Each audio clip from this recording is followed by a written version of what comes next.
The night it all began, the city shone with cool, elegant lights. On the terraces of the city center, wealthy young people gathered to celebrate the launch of a new startup. Amidst laughter, glasses of wine and electronic music, Nicolás walked as if he belonged to the world.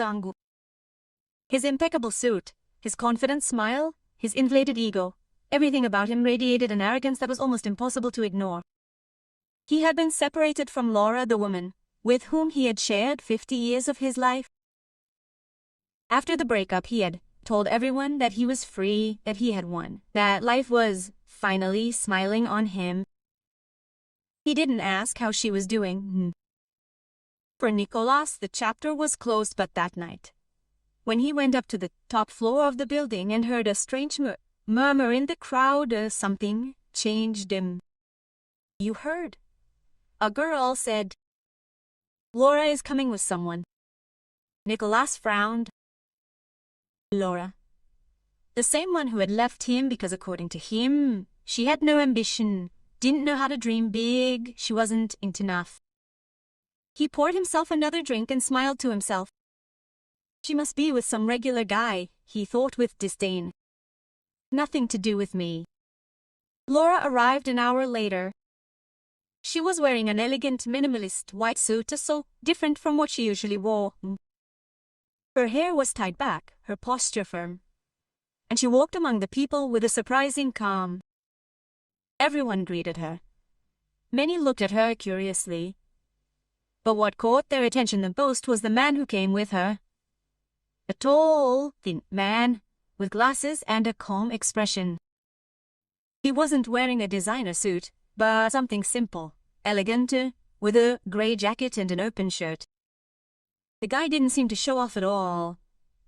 He didn't smile too much, he didn't speak loudly. He stayed close to the aura, observing with intelligent eyes. Nicolás saw him and burst out laughing. "That's her new boyfriend," he said loudly, so that he could be heard. Louis. Several heads turned. "Come on, look at him. He looks like a professor, not a tycoon.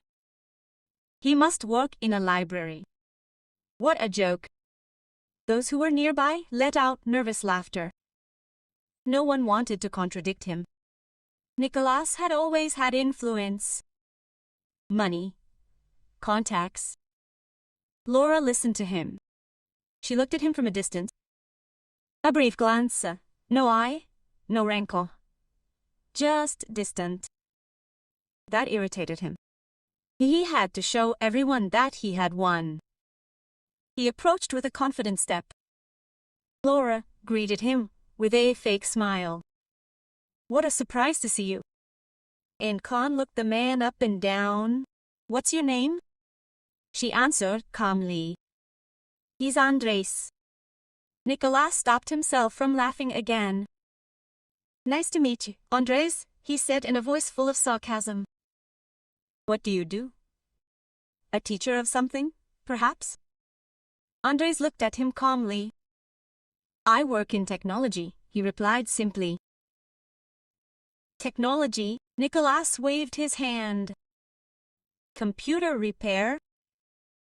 Technical support. I see." Those who were listening began to feel uncomfortable. The tone was offensive, unnecessary.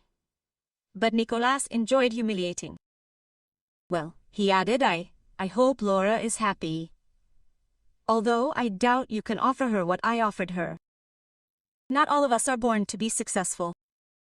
Laura raised an eyebrow. "Not everyone was born to be humble," she replied, softly, without aggression. That hurt more than Nicolás admitted. The party continued. Nicolás paced around, laughing, commenting with exaggeration. "Imagine Laura with that guy. Are you sure she thinks she's found gold?" Then the rumors began. Two girls approached. "Nicolás, didn't you know?" One asked with a strange smile. "Laura is engaged." He felt a hollowness in his stomach. "Engaged? To him?" "Please," he laughed. "I don't think so."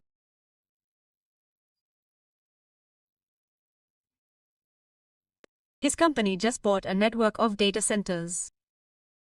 They say he's one of the youngest tycoons in the country. Nicholas stopped smiling. Suddenly, the simple, silent man took on another dimension.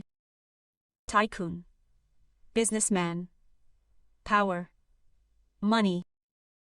And Laura, engaged. Couldn't be.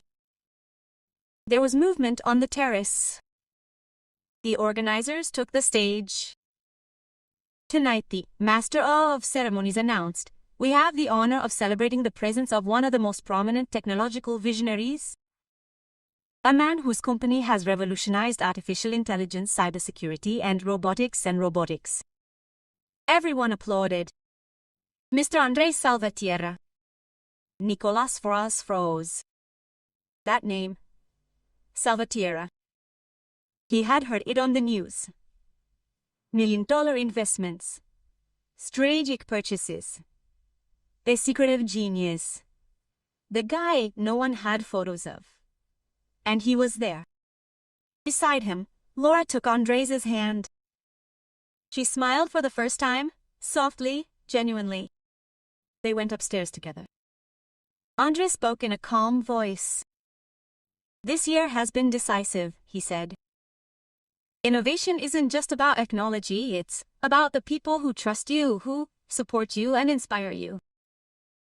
I was lucky to find someone who drives me every day." He looked at Laura. She said yes. The applause was thunderous. Nicolás felt his breath run out. People surrounded them. Congratulations, hugs, cameras.